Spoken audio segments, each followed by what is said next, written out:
오늘 이 시간 우리가 읽은 이 본문의 말씀을 통해서 말씀을 듣고 행하는 자가 되라라는 제목으로 하나님의 말씀을 전하도록 하겠습니다.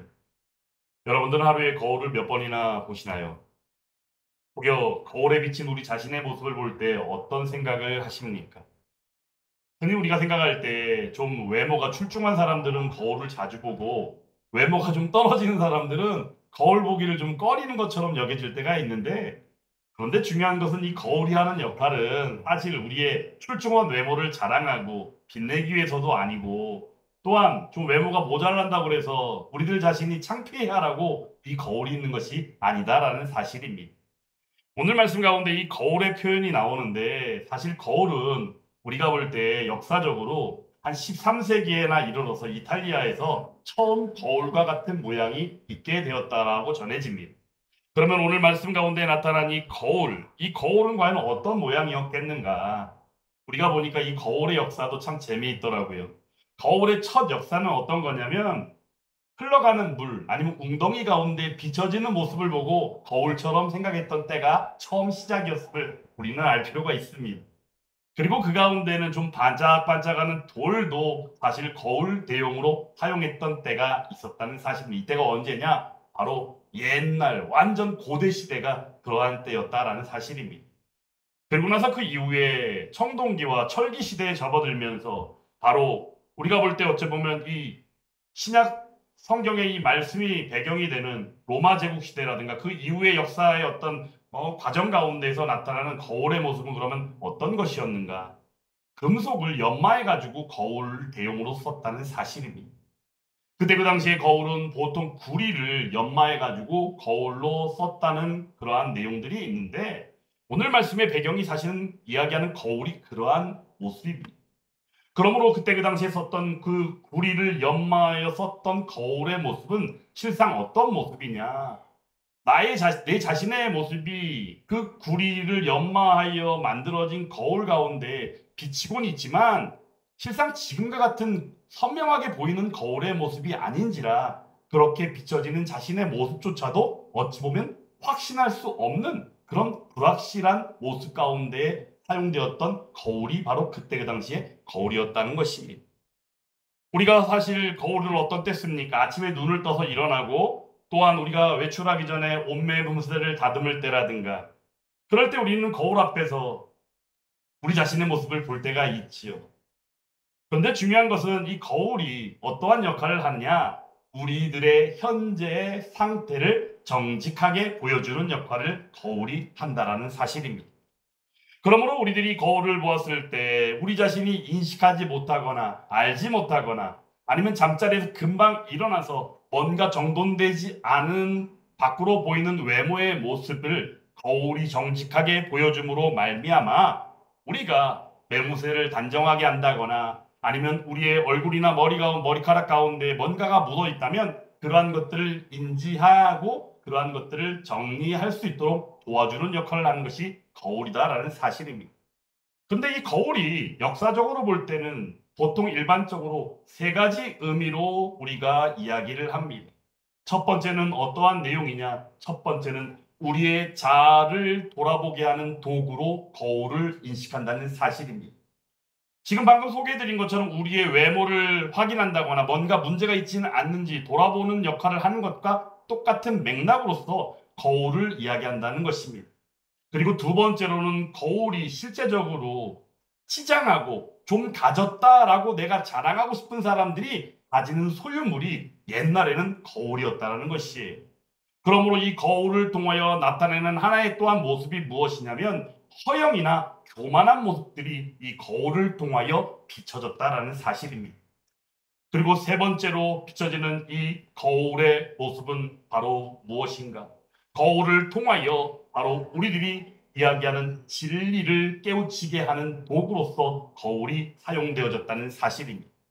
이처럼 거울이 역사적으로 또한 우리의 인식 가운데 여러 가지 용례로 사용되어졌는데, 오늘 말씀 가운데는 이 거울이 말씀과 더불어서 거울에 비춰지는 우리의 모습으로 비유하고 있다는 사실입니다. 오늘 말씀 가운데 볼 때, 이러한 내용을 볼 때 예를 들어 거울을 보았는데 뭔가 우리의 외모에 뭔가 문제가 있다면, 그것을 예를 들어 고치지 않는다면 어떻게 될까요? 혹여 그렇게 하고 우리가 헝클어진 머리에 뭔가 정신없이 하고 거울에 분명히 비춰졌는데도 불구하고 그러한 비춰지는 모습들을 정돈하거나 고치지 않고 외출을 한다거나 밖에 나가면 결국에 어떻게 될까요? 지나가는 사람들이 겉으로는 손가락질하기는 뭐하지만 속으로는 아우 저 사람 미쳤나 봐. 왜 저러고 다니는 거야? 뭐 이런 식으로 이야기할 수 있겠지요. 그러므로 고치지 않는다면, 정돈하지 않는다면 이거는 뭔가가 상당히 이상한 일이 되는 것은 당연할 것입니다. 그러므로 오늘 말씀으로 우리에게 주시는 바처럼 말씀을 듣고도 행하지 않는 사람이 바로 거울에 비춰진 자신의 모습을 보고 고쳐야 할 부분이 있음에도 불구하고 그대로 내버려 두고 떠돌아다니는 사람과 똑같다라고 오늘 말씀하고 있다는 사실입니다. 오늘 말씀을 보면 야고보는 참된 신앙이 무엇인지 오늘 우리들에게 아주 구체적이면서도 실제적인 모습으로 풀이하고 있습니다. 그러므로 우리들이 인식할 때 신앙, 믿음이라는 것은 무엇입니까? 우리가 머리에 쌓는 지식으로 이해서는 아니 된다라는 사실입니다. 머리에 쌓는 지식에서 그쳐버린다면 그것은 그냥 지식에 지나지 않는 것입니다. 그러므로 우리가 믿음, 신앙이라고 하는 것은 머리로 인식하는 지식은 기본이거니와 그 가운데 우리가 우리의 마음을 담아 나아가 삶으로 드러내고 나아갈 때 비로소 우리는 그것을 믿음이요 신앙이라고 말한다라는 사실입니다. 그러므로 목회자조차도 기왕이면 지성과 영성이 겸비된 목회자를 우리는 기대하고 또한 저조차도 그러한 길을 지향하고 나아갑니다. 그런데도 불구하고 늘 부족함이 있고 늘 연약함이 있습니다. 그런데 부족함이 있고 연약함이 있음을 인식할 때마다 저는 늘 느끼는 하나님의 은혜가 바로 무엇이냐면 하나님이 나의 하나님이 되시고 나는 하나님의 자녀구나라는 사실을 그때마다 더욱더 깨달으며 나아간다는 사실입니다. 이 얼마나 놀라운 은혜입니까? 하나님이 나의 하나님이구나. 이 시간은 자체가 얼마나 큰 은혜입니까? 그러므로 오늘 이 시간 이 야고보서를 통하여 전하는 말씀 가운데 또한 그것이 들음으로 나아가 행하는 삶으로 이어지는 내용이 결국은 믿음이요 신앙으로서 우리에게 온전히 권면되려고 있다는 사실이 결국에는 우리가 그러한 삶을 살지 못하기 때문에 그리고 또한 복음의 은혜를 받고 누리고 나아가지만 실상 그 복음의 은혜를 안다라고만 말할 뿐 그 은혜를 온전히 누리지 못하고 있는 우리의 잘못된 인식의 모습 가운데 그것을 권면하기 위하여 오늘 말씀은 우리를 향하여 말씀하고 있다는 사실입니다. 만약 믿음이 있는데 예를 들어 행함이 없다면 그것은 무엇이라고 표현할 수 있을까요? 자기 기만이라고 말할 수 있다는 사실입니다.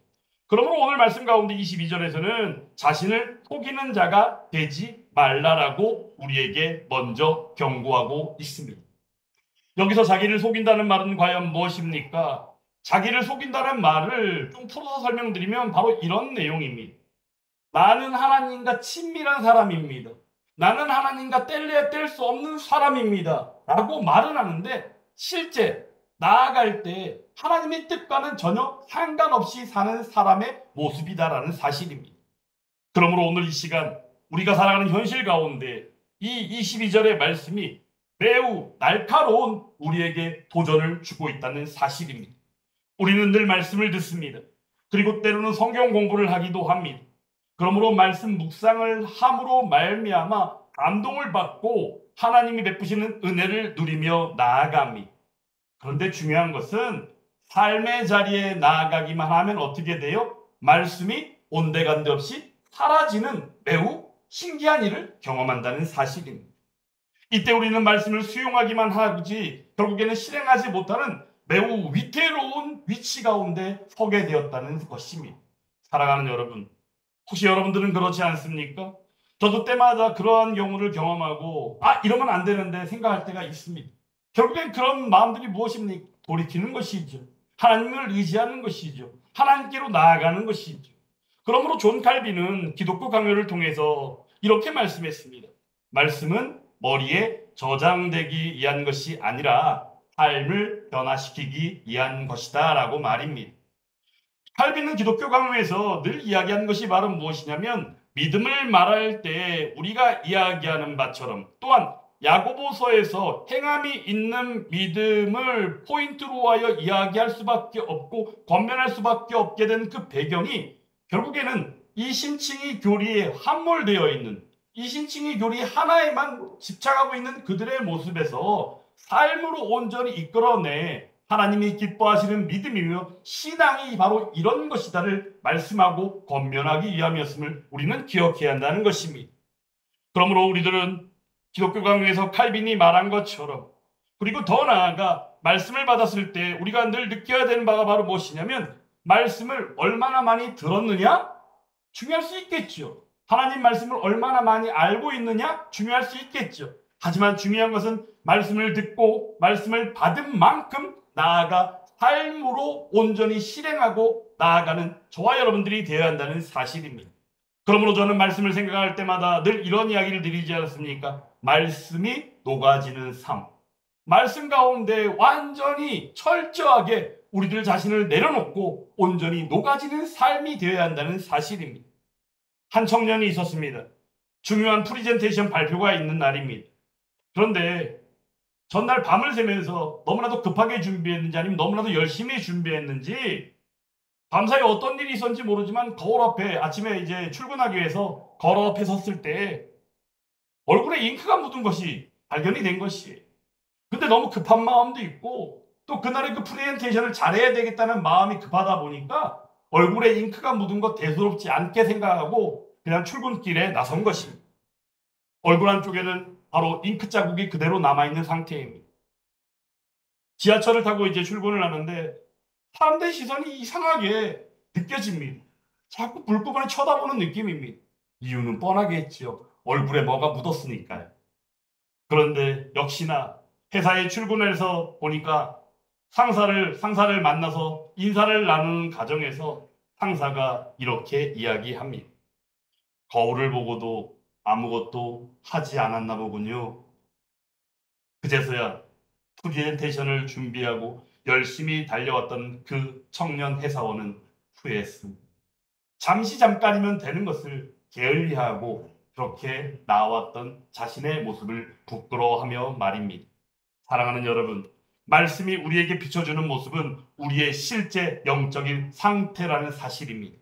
그러므로 우리는 말씀 앞에서 우리가 아무것도 하지 않는다면 그것은 단지 지식을 쌓고 멈춰버리는 것과 똑같은 상황임을 우리는 인식해야 합니다. 그러므로 그 모습은 바로 무엇이 됩니까? 자기 자신을 스스로 속이는 자가 되는 것입니다. 어떻게? 하나님을 믿노라 하지만 하나님을 믿지 않는 것과 똑같으며, 하나님의 말씀을 따른다라고 말하지만 하나님의 말씀을 알고 멈추는 것으로서 말씀과는 전혀 상관없는 삶을 살게 된다는 사실입니다. 오늘 이 시간 야고보는 이 말씀을 자유롭게 하는 온전한 율법이라고 표현하고 있습니다. 자유롭게 하는 온전한 율법. 여러분, 율법과 자유가 함께 이야기될 수 있는 것입니까? 하지만 성경은 우리에게 이렇게 말씀합니다. 진정한 자유는 하나님의 말씀 안에 있을 때 가능하다고 말입니다. 지난 오찬양 예배 때에도 야고보서 5장의 말씀을 통하여서 자유는 어떻게 누려진다고 말씀을 전했습니까? 하나님의 종으로 살 때만이 누려지는 것이 자유라고 말씀을 전한 바가 있습니다. 그러므로 하나님의 말씀 안에 있을 때만이 그 자유가 가능한 것입니다. 그러므로 시편 119편 45절 말씀에서는 이렇게 말씀하고 있습니다. 내가 주의 법도를 구하였사오니 자유롭게 걸어가리이다 라고 말씀합니다. 이처럼 우리는 하나님의 말씀을 통하여 온전히 하나님의 그 복음의 은혜를 말미암아 누리는 그 자유의 선포 가운데 말씀을 받았을 때 온전히 행하는 삶으로 나아가매 하나님이 기대하시고 하나님이 원하시는 바 오늘 말씀에 드러난 것처럼 자유롭게 하는 온전한 율법을 누리며 나아가게 된다는 사실입니다. 세상은 자유를 내 맘대로 하는 것이라고 말합니다. 너무나도 우리가 잘 알고 있지요. 하지만 하나님께서는 자유가 바로 무엇이다? 죄에서 벗어나 하나님 그 뜻대로 사는 것이 자유라고 말씀하고 있다는 사실입니다. 우리의 생각과 우리의 인식과 우리가 늘 알고 있는 지식과는 사뭇 거리가 있지요.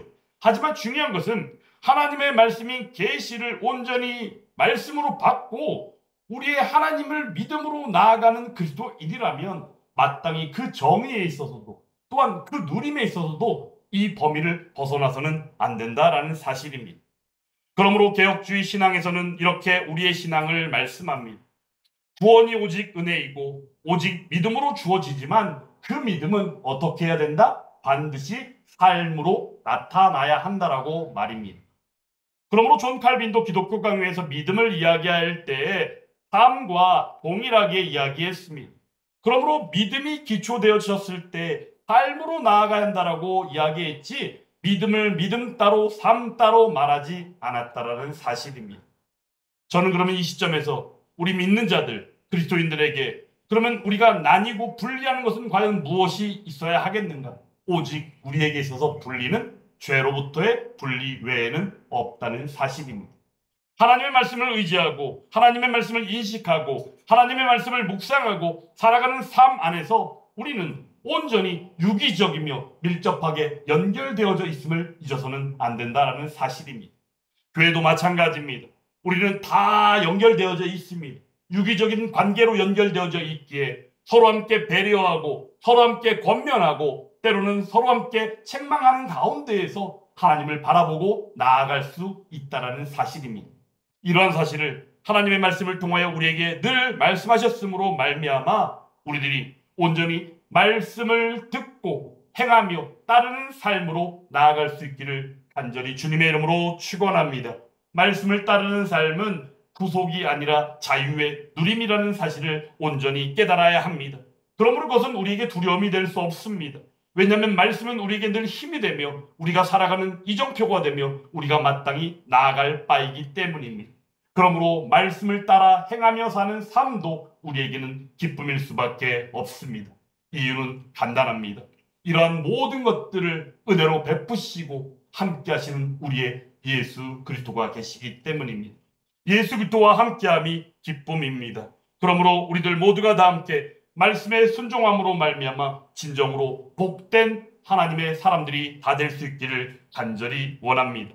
그러므로 오늘 25절 말씀에서는 뭐라고 말씀합니까? 이 사람이 그 행하는 일에 복을 받으리라 라고 말씀합니다. 말씀을 듣고 행하는 자, 그 말씀대로 따라가는 자, 지금 무슨 얘기입니까? 예수 그리스도의 복음 가운데 모든 것을 내어 맡기고 온전히 주시는 바 은혜인 자발적으로 하나님을 기쁘시게 하는 삶 가운데 하나님의 율법이 우리들의 삶 가운데 함께할 때 그것은 바로 자유롭게 하는 온전한 율법으로서 우리가 누리며 나아가게 된다라는 사실입니다. 이제 실제 우리의 삶으로 돌아와 보겠습니다. 그리고 우리들 자신의 삶을 돌아볼 수 있기를 간절히 원합니다. 우리가 말씀을 행한다는 것은 결국에 어떤 구체적인 모습으로 나아갈 수 있을까요? 가정에서는 부부간에 서로 함께 존중하고 또한 서로 함께 용서하고 인내하는 가운데 또한 자녀와의 관계도 마땅히 하나님 주신 그 관계 안에서 질서 있고 또한 순종함으로 나아가는 것이 마땅하다라는 사실입니다. 이에 대해서 에베소서 6장에서는 말씀하고 있는 것입니다. 그리고 우리가 직장 생활한다거나 사회생활을 할 때에도 우리에게 요구되어지는 것이 바로 무엇일까요? 사람들에게 비춰지는 것이 있죠. 그래서 우리가 사람들에게 보이기 위해서라도 그렇게 할 때가 있지 않습니까? 그런데 믿음의 사람이라면 말씀을 따라 행하는 사람이라면 사람들에게 보이기 위해서 그렇게 하는 것이 아니라 주님께서 우리의 예수님께서 주시는 마음으로 말미암아 나아가 정직함으로 근면함으로 성실함으로 온전히 그렇게 살아간다는 사실입니다. 그러한 생활이 직장 생활이나 사회 생활 가운데 우리의 삶으로 드러나게 된다라는 사실입니다. 그리고 교회가 되어 우리가 함께 나아갈 때는 어떻게 합니까? 갈라디아서 6장의 말씀처럼 서로 함께 짐을 지고 그리스도의 법을 성취하며 나아가는 삶이어야 한다는 사실입니다. 그때 우리의 언어는 무엇이 필요합니까? 불평하는 것이 아니라 늘 넘치는 감사의 고백이 함께해야 한다는 사실입니다. 왜 그렇습니까? 나는 혼자가 아니기 때문입니다. 함께하는 이들이 믿음으로 신앙으로 예수 그리스도가 함께하시면 물론이거니와 함께하는 그들의 무리 가운데 서로 함께 기도하고 서로 함께 배려하고 서로 함께 주의 사랑으로 더불어 나아가게 된다는 사실입니다. 그런데 중요한 것이 이런 상황 가운데 나아갈 때 꼭 우리를 힘들게 하고 어렵게 하는 고난들, 환난들이 있을 수 있다는 사실입니다. 그럴 때 우리는 어떻게 해야 합니까? 오직 낙심하지 아니하고 믿음으로 구하며 말씀을 붙잡고 나아가는 삶이 우리에게 요구되어진다는 사실입니다. 그러므로 우리는 하나님의 말씀을 받을 때 이것이 성경책이라는 이 책 속에 갇혀있는 하나의 무슨 글자, 활자로 우리가 인식해서는 안 된다는 것입니다. 그런 바로 무엇일까? 우리의 삶을 뚫고 나아오는 하나님의 음성이라는 사실입니다. 이 사실을 인식함으로 말미암아 말씀에 순종하는 복된 길을 걷는 바로 그가 저와 여러분들이 있기를 주님의 이름으로 축원합니다. 오늘 이 시간 우리가 확인한 것은 바로 단순한 권면에 지나는 이야기가 아닙니다. 야고보 사도는 오늘 신앙의 본질, 믿음의 본질을 말하고 있다는 사실입니다. 듣는 신앙이 살아내는 신앙으로 나아가야 될 줄 믿습니다. 그리고 지식의 신앙이 실천하는, 행하는 신앙으로 나아가야 될 줄 믿습니다. 예수님께서도 마태복음 7장을 통하여 우리에게 이렇게 말씀하셨습니다. 나의 이 말을 듣고 행하는 자는 그 집을 반석 위에 지은 지혜로운 사람 같으리니라고 말씀하셨다는 사실입니다. 반석 위에 세워진 믿음, 흔들리지 않는 믿음 어떻게 가능합니까? 말씀을 듣고 기억하고 행하는 삶으로 나아갈 때에 바로 흔들리지 않는 믿음이 우리에게 나올 수 있다는 사실입니다. 오늘 우리는 다시 말씀 앞에 섰습니다. 이제는 돌아서서 온전히 그 길로 걸어 나아가야 합니다. 그리고는 그 말씀이 녹아지는 삶이 되어야 될 줄 믿습니다. 이러한 삶을 살아낼 때 온전히 우리는 이렇게 기도할 수 있어야 합니다. 하나님 아버지, 오늘도 하나님의 말씀이 우리를 비추었습니다. 그 말씀은 우리 안에 더러움, 교만, 게으름, 위선을 보여주었습니다. 그러므로 우리가 듣기만 하는 자가 되지 않고 그 말씀을 마음에 담고 삶으로 살아내게 하여 주시옵소서. 우리의 손과 발이 말씀에 반응하게 하시며 우리의 일상이 주의 뜻이 온전히 스며드는 일상이 되게 하여 주시옵소서. 더 나아가 말씀을 행하는 이에게 주시는 그 복이 우리의 가정과 일터와 교회가 온전히 누릴 수 있게 하여 주옵소서. 이렇게 기도함으로 말미암아 그 기도가 우리의 삶 가운데 이루어지고 또한 오늘 말씀이 온전히 우리의 삶 가운데 녹아짐으로 말미암아 신실한 믿음이요 신실한 신앙으로 나아가는 저와 여러분들이 다 될 수 있기를 주님의 이름으로 축원합니다.